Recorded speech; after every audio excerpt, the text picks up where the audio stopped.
Hello, everyone. Welcome to the Ice Cold Takes podcast. I'm your host, Joey DeMeglio, and this week I'm joined by one of the toughest defensemen ever to lace up the skates in the 90s and early 2000s. He played 4 seasons with the Rangers and is known for starting the stick salute at center ice following home victories. I'm pleased to welcome Darius Kasparaitis. Thanks for joining me. How are you, sir?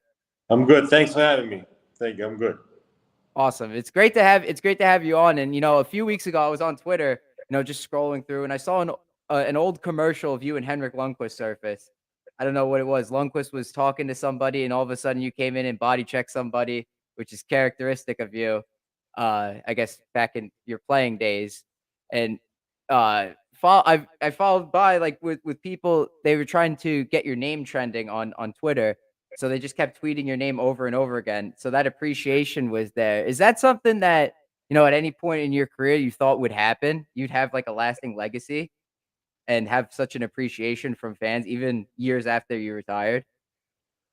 I didn't really when I played, I didn't really thought about those things because I just play hockey and just want to have fun and of course, play hard and win every game possible. But right now, 20 years later, every time I go to New York or Pittsburgh, and I see people still having my jerseys, it's like I guess I put an impact on a lot of people's lives as a hockey fans, and it makes me feel appreciated because I didn't really realize that because when you play when you're in the league and you play, you don't really care much.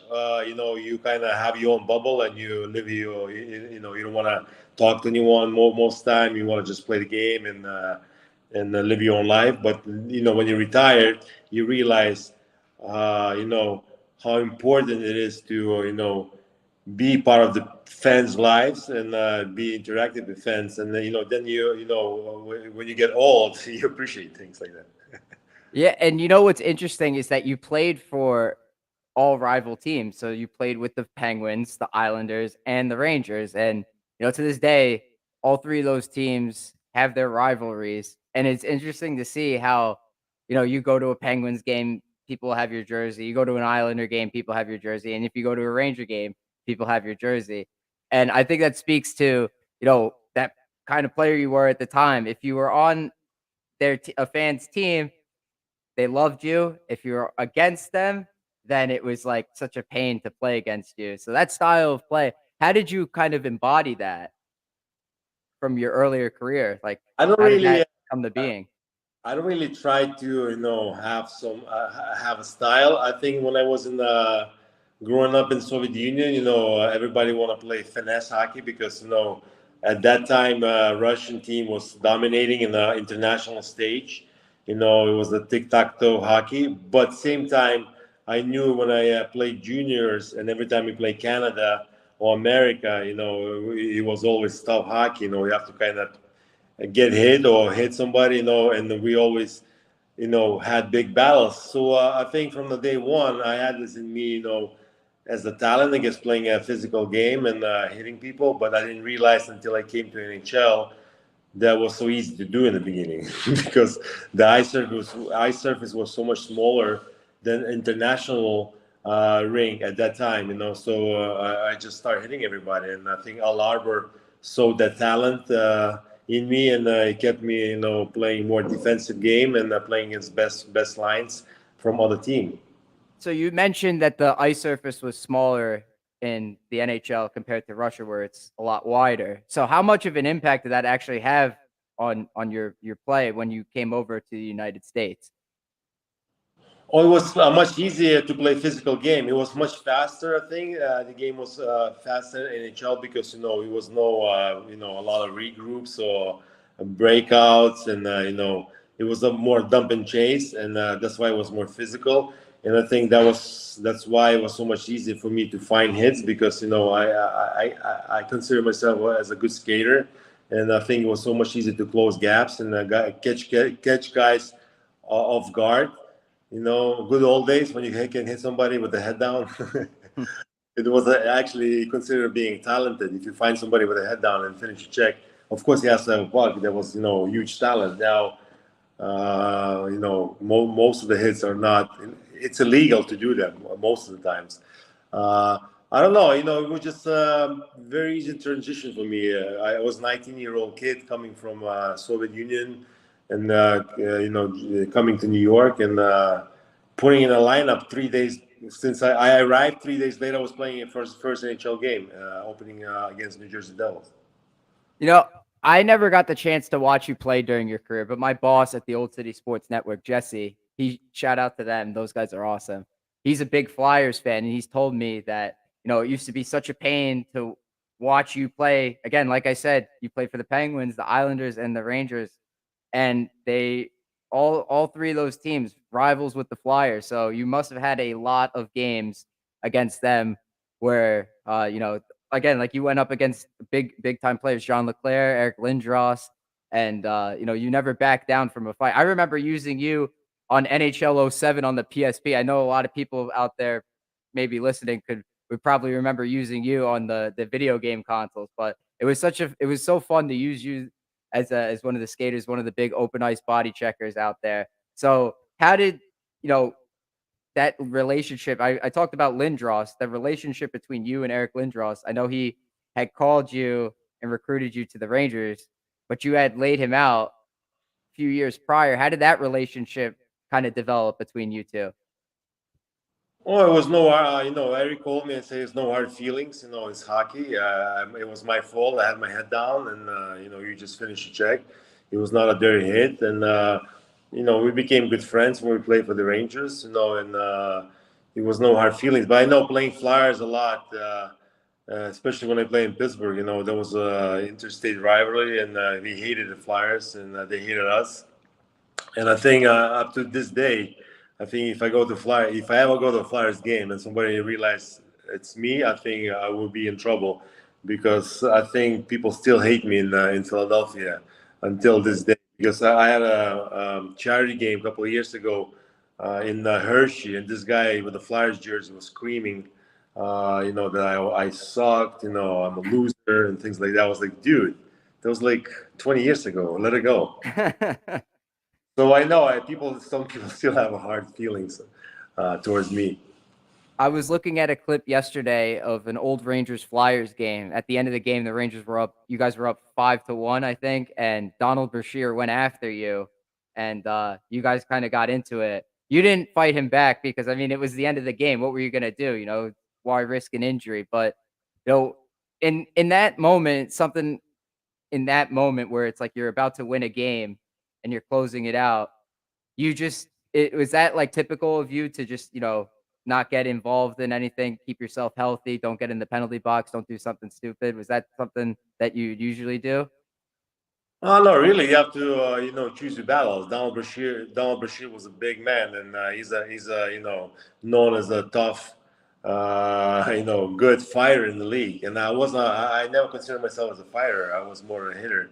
So sometimes you have to choose your battles, and I knew that I have no chance beating a Donald Bashir in a one-on-one fight.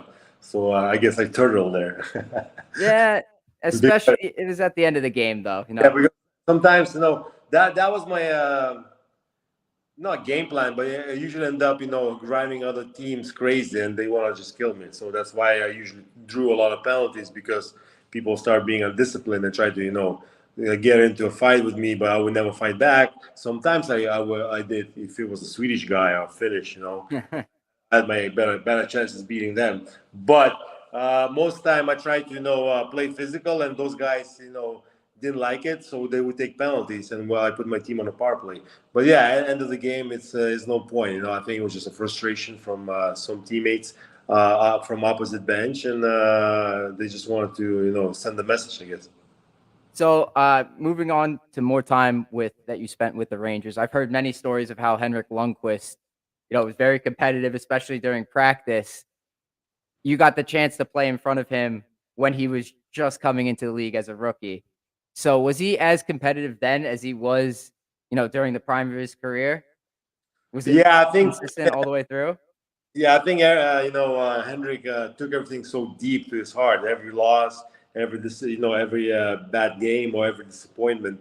I remember even talking to Kevin Weeks when he just showed up at the league, and every time he played, he would be so if we lost, next day would be so miserable. And I remember Kevin Weeks told him, listen, dude, you have to relax. It's a long season. You're gonna have bad games. You can't take everything so so serious bad. But Hendrik was a very competitive person. He loved to win. He played he played a long time for one team, and that's why he's a king.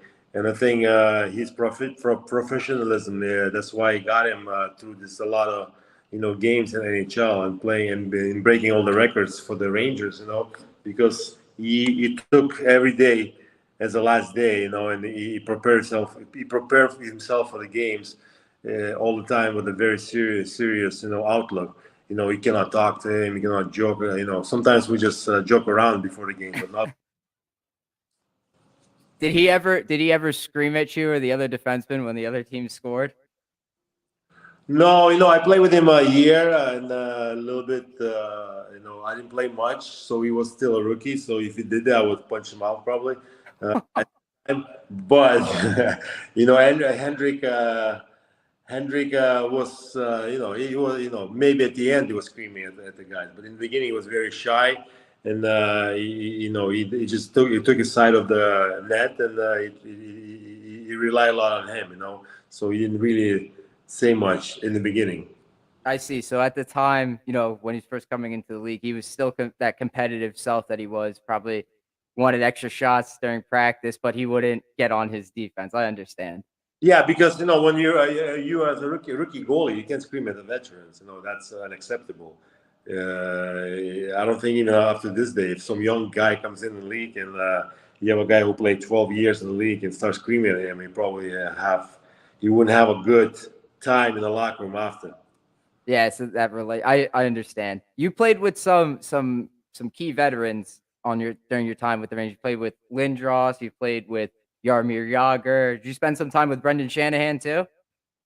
Yeah, we were on the same team for a year or so. Shani was a great leader. It's also one of the guys who I hit a lot during my career. Then I ended up playing on the same team. So it was fun to see him, because he came from the Detroit and all the winnings they had with the Red Wings, and he had a good stay in New York. He was a great leader. He was a very lovable guy. You mentioned that you would hit him a couple of times. You'd hit Lindros more than a few times. You played against like Lemieux, or you played with Lemieux, then against Lemieux too. Uh, what was that? What are those transitions like when you go into the new locker room and you're now teammates with guys that you used to throw around the ice all the time? Like how did that transition kind of like smoothen out? Just I what is think it, growing pains, or was it immediate that you guys had good relationships with each other? How did that happen? No, really, you have to prove yourself. You have to kind of get into a lot. Like when I got traded from New York to Pittsburgh, I was very nervous because I've used those guys during playoffs, so I didn't know what to expect. But I think as my character was very easygoing guy, so I think I always tried to be funny and make people feel comfortable. So I think people in the beginning maybe they didn't like me because from the past, but I think when I come to the new team and I get become a teammate, I think they see that I'm very funny guy and good guy to be around and have a lot of fun. So I think they start loving you. Same thing. I was having issues with Mark Messier. And when I came, Adam Grace. But when I came to the Rangers, I remember Messier was and at the end of his career, and we became good teammates, and it was no hard feelings. No, it's hockey. We get traded, we move around, and sometimes you don't like the guy in the beginning, but then you fall in love with him, and you become good friends. I was listening to Kyle Hall of the Broadway Hat podcast, who had you on, I believe, last year. I was listening to that episode, and you were talking about how you came to the Rangers and how they treated you. They took care of you when you signed in free agency. How was all of that? Like, what did they do specifically that basically warmed your heart? That it was important. That makes the Rangers organization stand out from other places that you've been in your career. Oh, even when I played for the Islanders in the Rangers, Pittsburgh, we always hated the Rangers to play against them, and I think going to a Madison Square Garden, playing there, the feeling you have there when you play, even when you come on a visiting team, was kind of, it was amazing. I always had this little feeling that one day maybe I'm going to play for the Rangers. And when free agency became available for me, I had three teams that offered me the same money: Rangers, Boston, and Toronto Maple Leafs. And of course, I choose the Rangers because at that time I consider myself New Yorker because I lived on Long Island most of my off seasons from Pittsburgh. So I was very excited to be back on New York, and I didn't think twice to become a Ranger because it was kind of close to where I live and I knew the area. So. And of course, playing for New York Rangers, I think no matter what you say, it's one of the original six teams, and playing in New York City at the world's most famous arena almost every night. That's nothing you can compare anywhere. I bet Islander fans really got on you for going to the Rangers over, maybe making a return possibly if they were ever in discussions with you. No, you know what? It's so funny. Islander fans, they still love me after this day. But they told me if you never play for the Rags, which is the Rangers, you be a legend in New York Islanders. But because you play for the other enemy, so you kind of okay, but you're not at that, at that pedestal like bossy or not. Because I play on the side. So they still love me, but they say, that was the biggest mistake of my career, joining the Rangers. What are the iconic moments of during your time with the Rangers? In my opinion, is starting that stick salute. What made you come up with that? I know you said it was following Merrick Malik's shootout winner in that super long shootout game against the Capitals, one of the most memorable games in NHL history, in recent memory, I'd say. That game, why that game in particular to start that?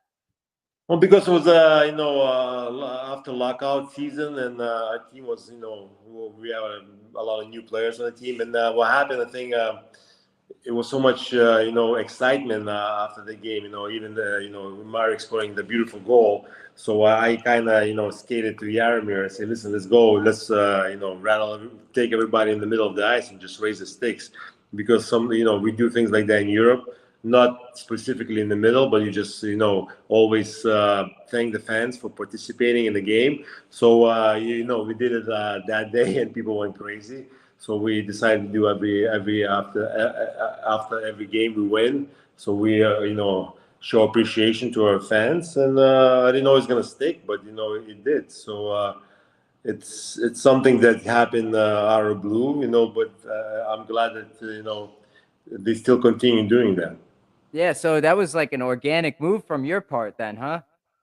Yeah, it was not planned. It was just happening on the bench because I was the last guy on the bench for the shootout, and Marek went in front of me. I asked Tom Rennie to put me before Marek, but thank God he didn't do it. So I was chosen the last one, but it didn't happen. So that was my celebration.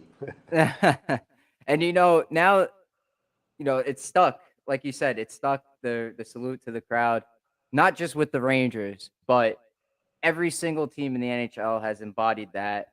The Carolina Hurricanes now have their own spinoff where they do Yeah. the storm surge and do some crazy stuff at the end. I don't even know what they do. It changes from time to time, but having that, did you ever think that would happen? Like something to that magnitude?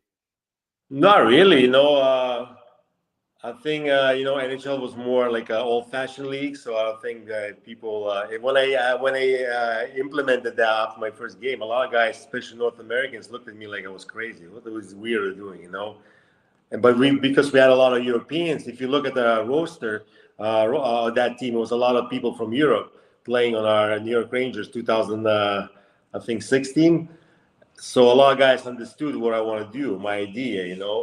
But like guys like Steve Rushin was not really happy. He was like, what a weirdo. But then, it ended up working out good for everyone. But in the beginning, yeah, it was difficult, but it was fun now to see that a lot. Every time I go to a Panthers game or watch an NHL game and I see guys doing after the game, it makes me feel like I started at that. Yeah, now everybody's kept the ball rolling all these years after the fact, which is probably an unreal feeling. Do you still lace up the skates every now and then and go play like just on your own or? Yeah. I play twice a week in Miami. Just like lunch hockey with a bunch of people who love playing hockey, and I love the game. I love playing. It's still I still feel very competitive, but not to the point that I have to hit somebody. Sometimes I do that. It's still in me, but it's fun. Hockey's fun. You still keep up with today's NHL? Do you watch games still? Yeah, especially playoffs. I watch not a lot of games. I wish I can watch. I'm a father of 6 kids, so sometimes it's very hard for me to watch anything. But if I have chance to go watch live games, sometimes I get invited to go to Ranger games as an alumni. I always do that. Sometimes I go to Islander games, Pittsburgh sometimes. So it's fun. Like a little trip, like little vacation from my everyday life, and to go. But otherwise, I watch a lot of playoffs, and when the games are very mean a lot. And I follow the Panthers because I live not far from the Florida Panthers arena, so I go maybe like 10, 11 games a year here, but most time I watch stuff on TV if I can. I was going to ask you, since you had spoken about the playoffs. I know the Panthers were one of the top teams in the regular season this year. Didn't go as far in the playoffs as some might have hoped. And then I was also going to talk to you about the Rangers and Jacob Trouba, him being named captain. I feel like he's sort of a similar style of player to you, not exactly the same, but you know, just the presence of mind for him to just constantly go after big body checks, to be a stand-up defenseman. Many claim that he's a dirty player. Well, I'll just claim that he just lays big body checks. So, do you see like a little bit of yourself in him and Jacob Trouba? Well, it's always I don't see like I think Truba is a tremendous defenseman, and that's the reason they got him from Minnesota.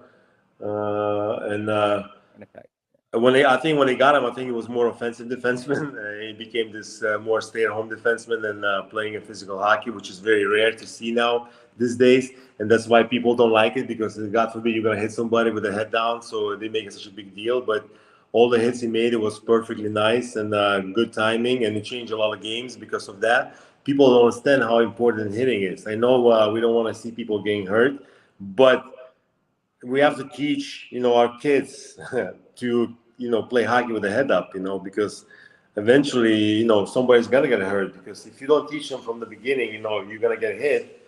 So there's no point having hitting in the game, because I think that's the fun part of the game, hitting and fighting. Being a hockey, being a physical as it is, it's fun to watch. If you just make scoring and dangling and dancing around, I don't think it's gonna be fun to watch anymore. I think today's game is starting to shift towards more of a skill and speed oriented kind of game, and there's less like designated fighters out there. Enforcers are all but dried out here in today's NHL. But you mentioned, keeping your head up. Back in the days when you played, it was a no-no if you were on the ice at the same time as Scott Stevens and you had your head down. If you were on the ice at the same time as you with your head down, it was a big no-no. So, you know, how would you try and like teach kids nowadays, to people coming up, like younger teenagers, even kids that have just already even been drafted by teams? How would you have them handle that pressure? If there's a guy like, there are still some guys that lay big body checks like Truba. How would you kind of handle that if you were a coach? Oh, because I think you have to always know when everybody is on the ice. When you get the puck, you always have to look around. Don't expect skating without getting hit. And that's why it's very important to teach kids from the beginning. I was skating a couple of days ago with a bunch of NHL players. I don't want to mention the names. And all they do is just they always look at the puck. They don't look at the body anymore. They try to get the puck from the when you play. I know it's just a pickup game, but still. I would never have my head down and look at the puck. I always look at the person's body, where it's going, the way I can keep them. But these days, a lot of players look down because that's how they're being taught, or they're not being taught to keep their heads up.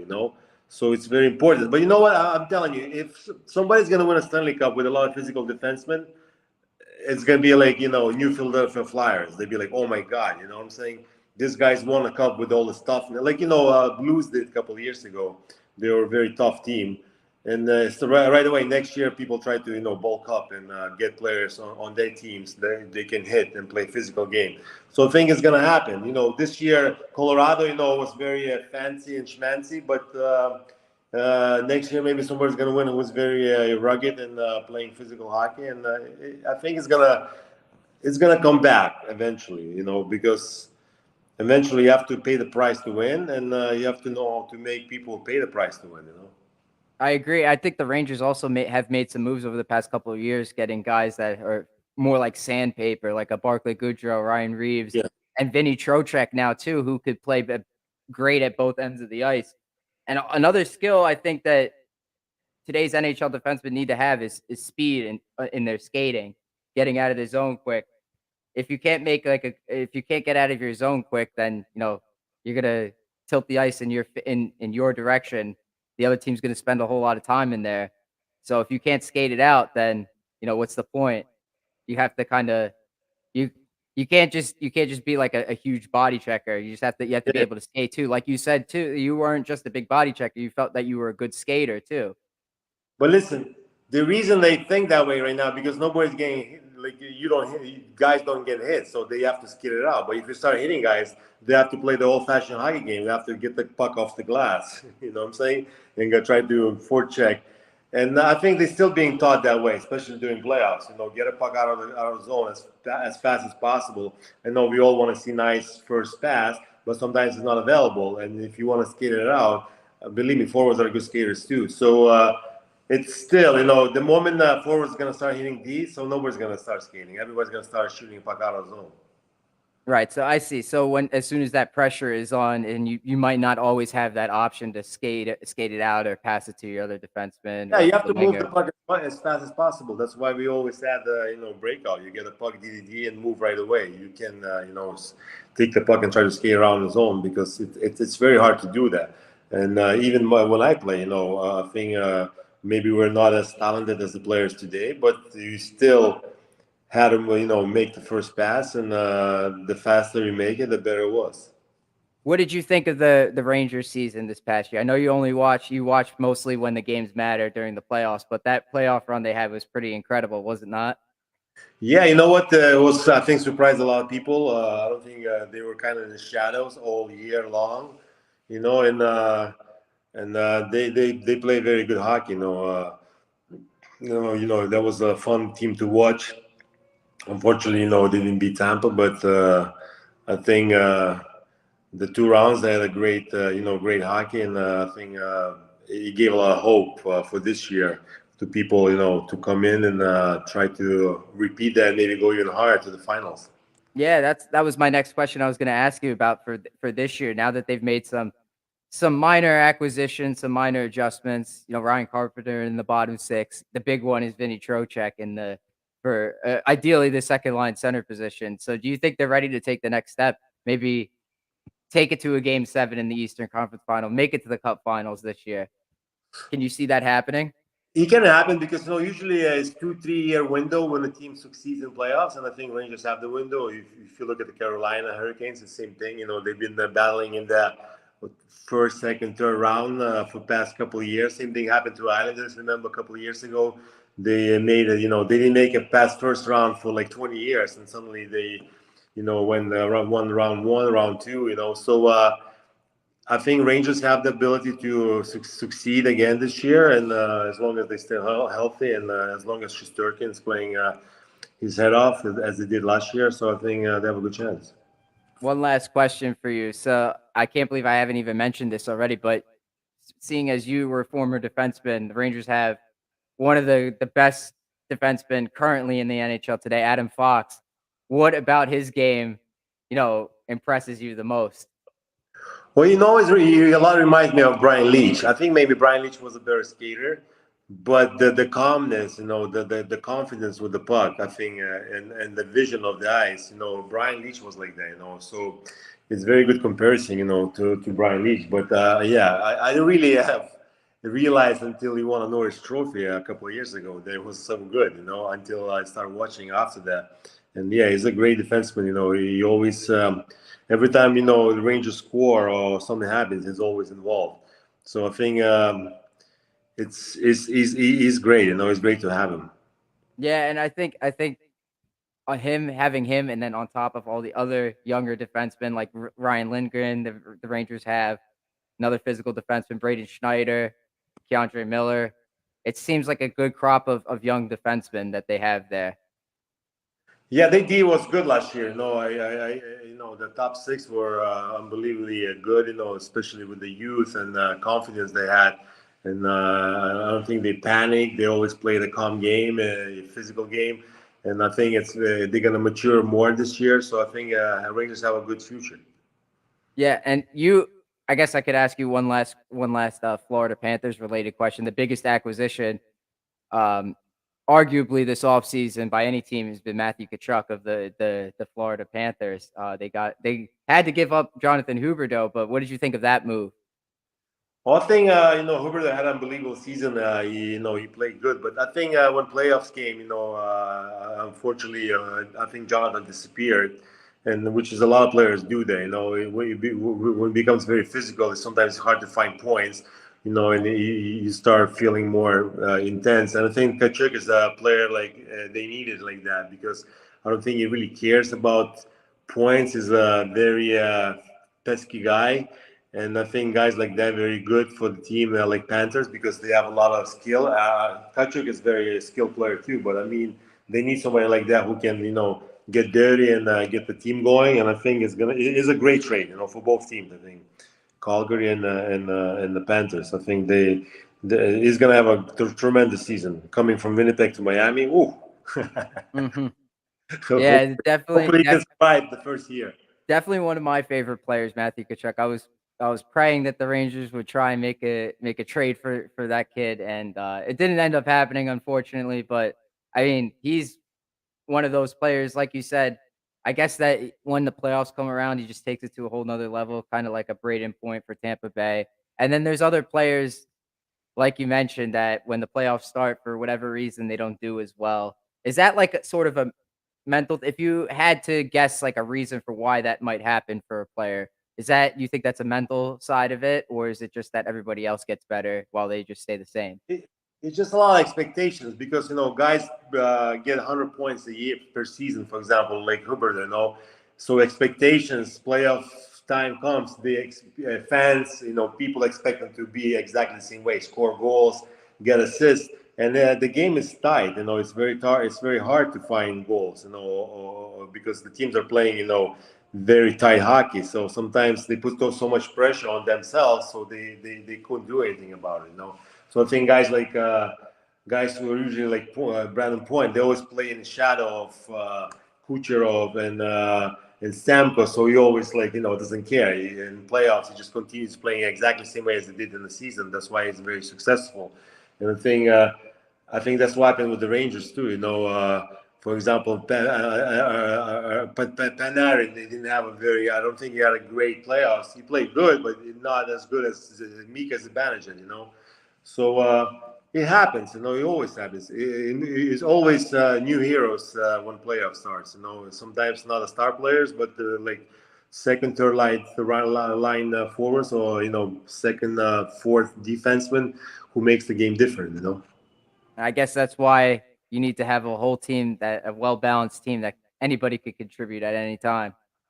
Yeah, that's why I think it's very important to have a balanced team, and and you can tell, that's why Colorado was so successful because they had a very good skill, but also very balanced team. And even with not a very good goaltending, they still won a cup.